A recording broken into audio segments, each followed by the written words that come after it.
999,999.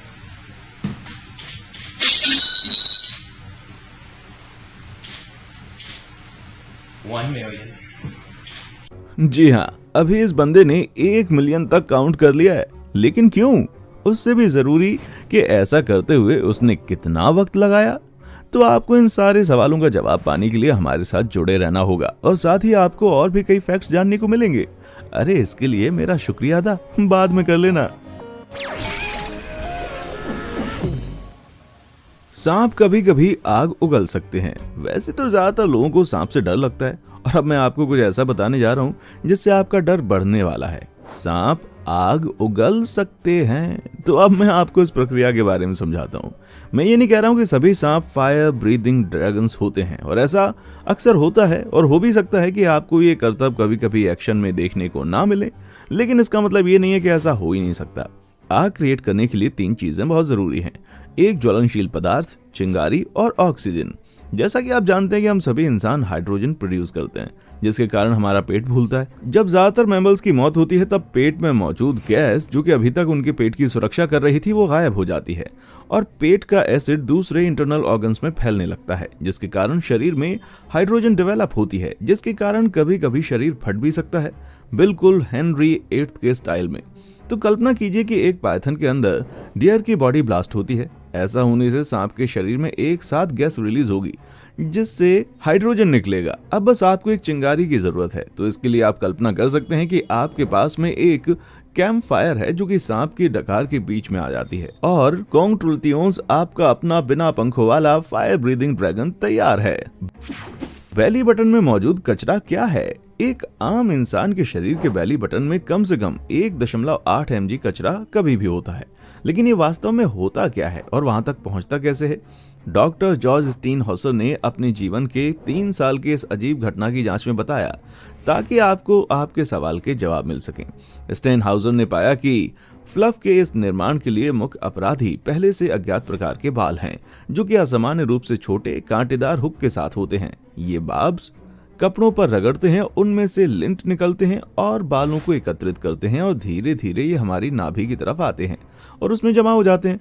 और इन्हीं कपड़ों के लिंट में धूल और हमारी डेड स्किन भी मिक्स हो जाती है। मुझे पता आप इस वक्त क्या सोच रहे हैं, ये सब कितना गंदा है ना, लेकिन डॉक्टर स्टीनहाउसर का मानना है कि ये बाल वास्तव में हमारे शरीर को साफ करने के लिए होते हैं, क्योंकि ये कपड़ों के टुकड़े नाभि में जमा होने के कारण हमारा ध्यान आकर्षित करते हैं, जिसके बाद हम उन्हें बाहर निकाल देते हैं और ऐसा करते हुए हम हमारे अंदर मौजूद बैक्टीरिया के घर का खात्मा कर देते हैं। ज्यादा गाजर खाने से आपका रंग ऑरेंज कलर का हो सकता है। सुनने में तो ये बात हमें बहुत पुराने जमाने की कहानियों का हिस्सा लगती है, लेकिन ये पूरी तरह से सच है भाई।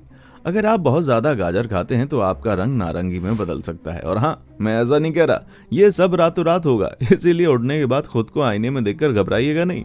वास्तव में गाजर खाने से नारंगी रंग में बदले जाने के पीछे एक मेडिकल नाम है, जिसे कैरोटीनीमिया नाम से जाना जाता है, और इससे हमें किसी तरह का नुकसान नहीं पहुंचता। ये सब बीटा कैरोटीन नामक एक नेचुरल पिगमेंट के कारण होता है, जो इस सब्जी को इसका प्राकृतिक रंग देता है। जब आप बहुत ज्यादा स्वीट पोटैटोज या फिर पंपकिन खाते हैं या फिर कोई और भी खाना जिसमें बीटा कैरोटीन की मात्रा ज्यादा होती है, तो बचा हुआ पिगमेंट आपके खून में प्रवेश करेगा और आपके स्किन में स्टोर हो जाएगा, जिससे आपकी स्किन नारंगी रंग की हो सकती है। अफसोस ये है कि बहुत ज्यादा गाजर, मतलब कितने गाजर ये किसी को भी नहीं मालूम, लेकिन बीटा कैरोटीन की औसत स्वास्थ्य खुराक लगभग 6 से 8 मिलीग्राम प्रतिदिन है। कोलंबिया यूनिवर्सिटी के हेल्थ ब्लॉक के हिसाब से आपको कैरोटीनीमिया को स्थापित करने के लिए प्रतिदिन 20 मिलीग्राम यानी कि 3 बड़े गाजर खाने होंगे। इसलिए अगर आप गाजरों को किसी पागलों की तरह नहीं खाते तो आप सेफ हैं। गाय नीचे की तरफ नहीं चल सकती। मुझे यकीन है इस चीज के बारे में आपने पहले कभी ना कभी सोचा ही होगा। जब फार्म में रहने वाले जानवरों के साथ अपना आप जीवन व्यतीत नहीं करते, अगर आप किसी घोड़े या गाय को सीढ़ियों से नीचे उतारना चाहते हैं तो इसमें आपको काफी परेशानियों का सामना करना पड़ेगा। आपको उन्हें ऊपर चढ़ाने में परेशानी का सामना नहीं करना पड़ेगा, लेकिन उन्हें नीचे उतारने में बहुत मुश्किल आएगी। ये एक रहस्य है जिसे एक बहुत ही आश्चर्यजनक कथन ने सुलझाया है। सीढ़ियां प्रकृति में नहीं पाई जाती। जैसा कि आप देख सकते हैं, ये जानवर आसानी से जमीन को नहीं देख सकते और उनके शरीर का डिजाइन ही कुछ ऐसा है कि वे उन्हें नीचे के डायरेक्शन में चलने से रोकते हैं। ज्यादातर सीढ़ियां 35 डिग्री के एंगल पर स्थित होती हैं और ऐसी पहाड़ी कोई भी गाय कभी नहीं उतरना चाहेगी। तो अब हम इंसानों द्वारा बनाई गई सीढ़ियों की तो हम क्या ही बात करें। गाय के हिप्स और घुटनों की बनावट उनके वजन को पीछे की ओर स्थानांतरित करने में मदद करने के लिए नहीं बनाया गया, और यही कारण है कि वे सीढ़ियों पर से गिर सकती हैं। इस बात को ध्यान में रखते हुए कि ज्यादातर गायों का वजन 1600 से 2400 एलबीएस के बीच होता है, मैं कहूंगा कि उनका सीढ़ियों से डरना वाजिब है। 19वीं सदी की महिलाएं साइकिल फेस नामक परिस्थिति से घबराती थीं। तो चलिए अब हम घड़ी को 19वीं सदी की ओर ले चलते हैं। ये वो वक्त है जब साइकिल का नया नया इन्वेंशन हुआ था और महिलाएं इसे चलाना नहीं चाहती थीं। ऐसा इसलिए है क्योंकि डॉक्टर्स ने अनाउंस कर दिया था कि साइकिल चलाने के कारण उन्हें साइकिल फेस नाम की परिस्थिति का सामना करना पड़ सकता है। तो सीधे शब्दों में ये कहना चाहूंगा कि कोई भी महिला जिसने साइकिल चलाने की हिम्मत की, उसके चेहरे पर हमेशा हमेशा के लिए घटिया एक्सप्रेशन फॉर्म हो सकते हैं। ये केवल महिलाओं को क्यों प्रभावित करता है, ये देखा जाना बाकी है। लेकिन 1895 में लिटरेरी डाइजेस्ट के एक उद्धरण में साइकिल चेहरे से पीड़ित लोगों का वर्णन किया गया है। महिलाओं का चेहरा निस्तब्ध हो सकता है या फिर पीला भी पड़ सकता है। अक्सर उनके होंठ भी खिंचे हुए नजर आते हैं और उनकी आंखों के नीचे एक काले घेरे भी आने लगते हैं और हमेशा उनका चेहरा थका हुआ नजर आता है। वहीं औरों का कहना था कि एक कठोर जकड़ा हुआ जबड़ा और उभरी हुई आंखें इस परिस्थिति की विशेषता थी। खैर, ये जो भी हो, महिलाओं को कभी भी कोई भी ऐसी चीज नहीं करनी चाहिए। लेकिन 1897 में सारा हैकेट स्टीवंस नाम की एक महिला डॉक्टर ने पुष्टि की कि साइकिलिंग करने से चेहरे को किसी भी तरह का नुकसान नहीं पहुंचता, और ऐसा लगता है कि सब पुरुषों की चाल थी जो महिलाओं को साइकिल नहीं चलाने देना चाहते थे। यार, ये तो हद ही हो गई। एक की आबादी वाला एक अमेरिकी शहर। इसमें कोई रहस्य की बात नहीं है कि कुछ लोग अकेले ही जीना चाहते हैं, लेकिन एक महिला ऐसी है जिसे अपनी खुद की कंपनी इतनी ज्यादा पसंद है कि वो नेब्रास्का में अपने शहर मोनोवी में एकमात्र निवासी है। 86 वर्षीय एल्सी ईलर फिलहाल अपने शहर की mayor, librarian, bartender, secretary, clerk और यहाँ तक कि एक पब की भी मालकिन है। हर सुबह 9 बजे सोमवार के अलावा एलर मोनिवेटवन को खोलती हैं और जहाँ वो $1.25 प्रति हॉट डॉग और बियर परोसती हैं, जिसे शहर की सबसे ठंडी बियर के रूप में जाना जाता है। आपको ऐसा लग रहा होगा कि उनके पास कस्टमर्स नहीं होंगे, लेकिन ईलर ने पहले ही 47 राज्यों और 41 देशों के विजिटर्स का स्वागत किया है और उनका ये टेवर्न आसपास के राज्यों के रहने वाले लोगों के लिए हैंग आउट करने की अच्छी जगह बनाता है। 1930 में मोनोवी एक हलचल भरा रेल मार्ग था, लेकिन लोग धीरे धीरे इस जगह को छोड़ने लगे और जब 2004 में एलर के पति रूडी की मृत्यु हो गई तो वहां पर रहने वाली एकमात्र निवासी बन गई। एलर ने मजाक में कहा कि एक व्यक्ति के शहर में रहने का एक मुख्य लाभ ये है कि वह हमेशा ही मेयर का पोस्ट जीतती है, लेकिन अकेले रहने के कुछ नुकसान भी हैं। उन्हें $500 का टैक्स खुद ही भरना पड़ता है ताकि वे शहर के लैंप पोस्ट और पानी को मेंटेन कर सकें। पुरुषों के पास एडम एप्पल क्यों होता है? पुरुषों के लिए एडम एप्पल वो अजीब कठोर गांठ है जो गर्दन के ऊपर और नीचे फड़फड़ाती है। ये उनके जीवन का एक हिस्सा है, लेकिन महिलाओं के पास ये क्यों नहीं होता? इसका उपनाम बाइबल के उस हिस्से को संदर्भित करता है जहां आदम वर्जित फल खाता है और उसका एक हिस्सा उसके गले में फंस जाता है। हालांकि एडम एप्पल को थायराइड कार्टिलेज के रूप में भी जाना जाता है, क्योंकि ये कार्टिलेज का एक टुकड़ा है जो कि थायराइड ग्रंथि के ऊपर बैठता है। लेकिन जो बात आपको नहीं पता है वो ये है कि लड़के और लड़कियां दोनों में ही ये ग्रंथियां होती हैं, लेकिन यौवन के आते ही परिस्थिति बदल जाती है। जैसे जैसे उनके टेस्टोस्टेरोन का स्तर बढ़ता है और उनकी आवाज कम होती जाती है, लड़कों का स्वर यंत्र या वॉइस बॉक्स बड़ा हो जाता है, जिसके कारण एडम एप्पल बाहर की तरफ आ जाता है। लेकिन वास्तव में इसका काम क्या होता है? बिल्कुल आपके कान या नाक में कार्टिलेज की तरह। थायराइड कार्टिलेज का कोई मेडिकल पर्पस नहीं है, हाँ, लेकिन ये उन पत्नियों के लिए रिंगर का काम करता है जिनके पति उनसे झूठ बोल रहे होते हैं। जी हाँ, एडम पिल्ले की ये खासियत, जब कोई नर्वस होता है तो ये जुमो करने लगता है। फिल्मों में डोनट बॉक्स हमेशा गुलाबी ही क्यों होते हैं? डंकिन डोनट्स अपनी इस मीठी ट्रीट को नियॉन ऑरेंज और पिंक बॉक्सेस में रखते हैं, वहीं क्रिस्पी क्रीमी इन्हें पोल्का डॉट्स पैटर्न वाले बॉक्स में रखते हैं। लेकिन अगर आप एलए से आते हैं तो आपको डोनट बॉक्स पिंक रंग के ही दिखेंगे। और तो और ये भी कहा जाता है कि जब भी आप न्यूयॉर्क में एक फिल्म या सिटीकॉम सेट देखते हैं तब आपको पिंक रंग के ही डोनट बॉक्स नजर आएंगे और उन सभी की शूटिंग एलए में ही हुई होती है। इस ट्रेडिशन का पता हमें 1970 के दशक से लगता है, जब खमेर रूज के नाम से जाना जाने वाला शासन कंबोडियन नरसंहार को अंजाम देने के लिए जिम्मेदार था। मुझे पता है कि डोनट बॉक्स से सामूहिक नरसंहार की ओर बढ़ना काफी अजीब लग सकता है, लेकिन इसके बारे में जानने के लिए बने रहिए हमारे साथ।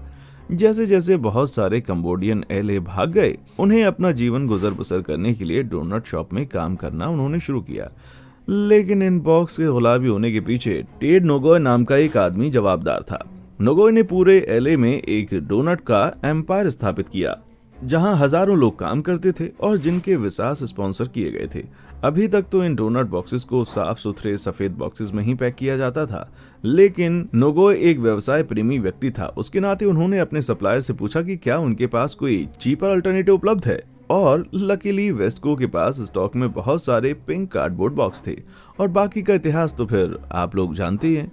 जैसे जैसे एलए सिनेमा का पर्याय बन गया, वैसे गुलाबी डोनट्स बॉक्स भी तो कुछ इस तरह से इवॉल्व हुआ था ये प्रॉप। आइसलैंड में एक नामित एल्फ विस्पर है। जब हम छोटे थे तब सभी तरह के मैजिकल क्रीचर्स पर विश्वास कर लेते थे, लेकिन आइसलैंड में छोटे कल्पित बॉनों का अस्तित्व उनके जीवन का सबसे बड़ा सच है। इनफैक्ट वो इन्हें इतना सीरियसली लेते हैं कि उन्होंने रॉग्नेहिल्डो रग्गा जोन्सडोटिटर नाम की एक महिला को अनऑफिशियल एल्फ विस्पर का काम सौंपा है। सुनने में थोड़ा अजीब लग सकता है, लेकिन रग्गा जब छोटी थीं तभी से वे इनको देखकर उनसे बातें भी कर सकती थीं। ये एल्फ पूरे आइसलैंड में अदृश्य समुदायों में रहते हैं और वो अकेली नहीं है जो इस बात पर विश्वास करती हैं। 1998 में डग ब्लेसिग विशर द्वारा दिए गए एक सर्वे के हिसाब से सभी आइसलैंड्स में से 54.4% लोगों ने कहा है कि वे एल्फ्स में विश्वास करते हैं।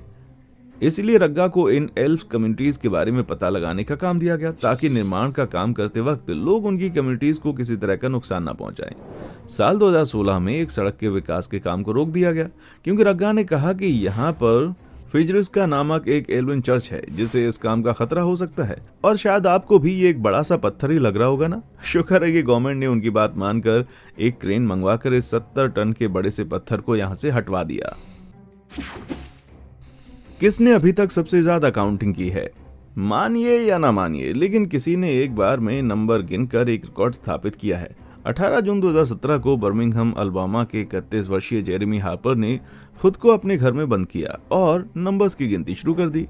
1 मिलियन तक की गिनती पूरी हुई और इसे पूरा करने के लिए उन्हें पूरे 89 दिन लगे। उनकी गिनती 14 सितंबर को पूरी हुई। 999,998, 999,999,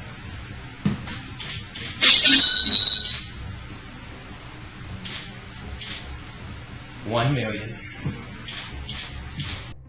इस मुकाम तक पहुंचने के लिए हार्पर दिन में 16 घंटे तक काउंटिंग करते रहते थे और ऐसा करने के दरमियान उनकी दाढ़ी भी बढ़ गई। अब आप सोच रहे होंगे कि भला कैसे समय है कि वो बैठकर 1 मिलियन तक काउंट करता रहे। तो मैं आपको बता दूं कि हार्पर ने ये काम किसी मजे के लिए नहीं किया। उसने अपनी पूरी काउंटिंग की एक वीडियो बनाई जिसे लाइव ब्रॉडकास्ट किया था ताकि वे पुश अमेरिका नाम की एक चैरिटी के लिए पैसे जमा कर सकें, और उन्होंने ऐसा करने से $10,000 भी जमा कर लिए थे। कुछ अनुमानों के अनुसार यदि आप बिना किसी ब्रेक के इस तरह का रिकॉर्ड बनाते हैं या रिकॉर्ड बनाने की कोशिश करते हैं तो ऐसा करने के लिए आपको 11 से 12 दिन लगेंगे।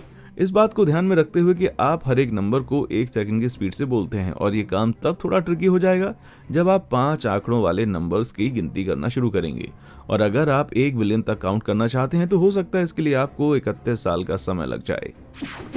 लॉबस्टर एक दूसरे के चेहरों पर पेशाब करके बात करते हैं। यदि आपको ये याद दिलाने की आवश्यकता है कि लॉबस्टर्स इस पृथ्वी पर मौजूद सबसे अजीब जीवों में से एक है, तो मैं आपको बता दूं कि एक दूसरे से बात करने के लिए एक दूसरे के चेहरे पर वो पेशाब करते हैं। ये उनके बात करने का अनोखा तरीका है। लॉबस्टर का ब्लैडर उसके ब्रेन के ठीक नीचे होता है, जो कि यूरिनरी ट्रैक्ट द्वारा 2 यूरिन रिलीज नोजल से जुड़ा होता है, जो इनकी एंटेना के बेस पर लोकेटेड होता है। जब लॉबस्टर्स पेशाब करते हैं तो वे अपनी यूरिनरी सिस्टम से फेरोमोन प्रोड्यूस करते हैं, जिसकी मदद से वे एक दूसरे से कम्युनिकेट कर सकते हैं। बेसिकली ये पेशाब उनके चेहरे से निकलती है और इसे दूसरे लॉबस्टर्स की ओर टारगेट किया जाता है। जब सिग्नल्स की मदद से इन्हें मेजर किया गया तब पता चला कि अगर 7 लॉबस्टर एक लाइन में रखा जाए तो ये इतनी ज्यादा लंबाई तक पहुंच सकते हैं कि वाह, अरे भैया वाह भाई वाह, क्या पावरफुल पेशाब है। वैसे तो लॉबस्टर्स एक साथ मिलेंगे नहीं, 1-2 मेल एक दूसरे से टकरा जाते हैं तो आप गारंटी से कह सकते हैं कि दोनों में मतभेद होने वाला है। तो फिर ये पेशाब करने वाली बात कहां से आई? वास्तव में वो महिलाओं को ये एहसास दिलाना चाहते हैं कि वो सबसे ज्यादा स्ट्रांग है। विजेता लॉबस्टर उस फीमेल की तरफ पेशाब करेगा ताकि वो अपने जीतने की खुशी को दिखा सके। उनकी पेशाब में सेरोटोनिन होता है जो उन्हें अच्छी गंध देता है। भाई ये डेटिंग तकनीक कभी अपने घर पर मत आजमाइएगा। क्या आपके पास भी कोई ऐसी जानकारी अवेलेबल है जिसे सुनकर मेरे मुंह से वाओ निकल जाए? तो नीचे कमेंट सेक्शन में आकर मुझे जरूर बताएं। और हाँ, देखने के लिए शुक्रिया।